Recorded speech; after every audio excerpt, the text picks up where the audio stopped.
helping children of undocumented immigrants in Illinois get a college education and become productive members of the American society. For the next few minutes, we're going to be discussing the Illinois DREAM Act. Hello and welcome to Comcast Newsmakers. I'm Candace Kelly, and I'm joined by Illinois State Representative Toni Berrios. Thank you so much for being with us today. Thank you. Thank you for having me. So this Illinois DREAM Act, as I mentioned, it provides an opportunity for those people who are undocumented to have money in order to go to school. How exactly would this play out in terms of taxpayers' money? We are actually using no taxpayer dollars on this program. We are going to create the Illinois DREAM Commission, and it will be appointed by the governor. The commission is not going to be paid, and they get to choose. They have to go out, raise private dollars for this, for scholarships to be able to give them to undocumented students. Now, what's the goal here? Or what are your expectations in terms of how many students you can eventually help and how much money you can actually raise this way? Well, the sky's the limit, I guess. As long as people want to continue donating to the cause and understand that undocumented students, they've probably been in Chicago and Illinois for since they were 2 or 3 years old. They didn't come to the country on their own accord. So we're hoping that this just affords them a better opportunity at attending college. Now, those obviously who oppose something like this will say, well, why should we go out of our way? These are undocumented people. And what do you say to that? Because I know that there's a level of if we train them, then they become better contributors to society. Very true. A big problem we have is that even if they go to college, they really can't get a job in the U.S. because they still don't have a Social Security number. So it's just they want that education and then they go and do something else with it.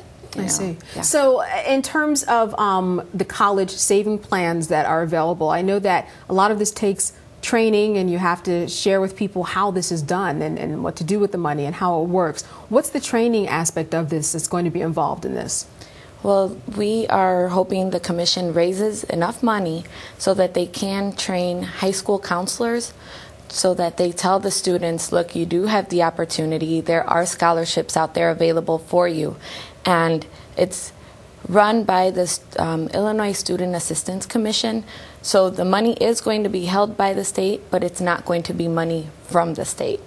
So we want to make sure that students and the people who are talking to them, their counselors, know that this funding is out there so that more of them will go and continue their education. Did you have an idea of what some of the thresholds will be that have to be met for a student in order to get access to these types of monies? All of that is currently being created. This law was just passed this session, and we're hoping that we can start it going within a year. All right. So it's just been created. You want to start it within a year. The people that you've been hearing from in terms of feedback and students, I know that there must have been a big push in order to get this going and yes. Undocumented people who didn't have money. What did you hear that prompted you to get this on its way?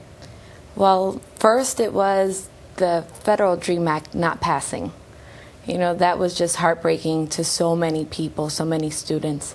So Illinois, the legislators and a lot of our active organizations, they said, you know, let's do something for Illinois. Let's help some of our students actually go to college.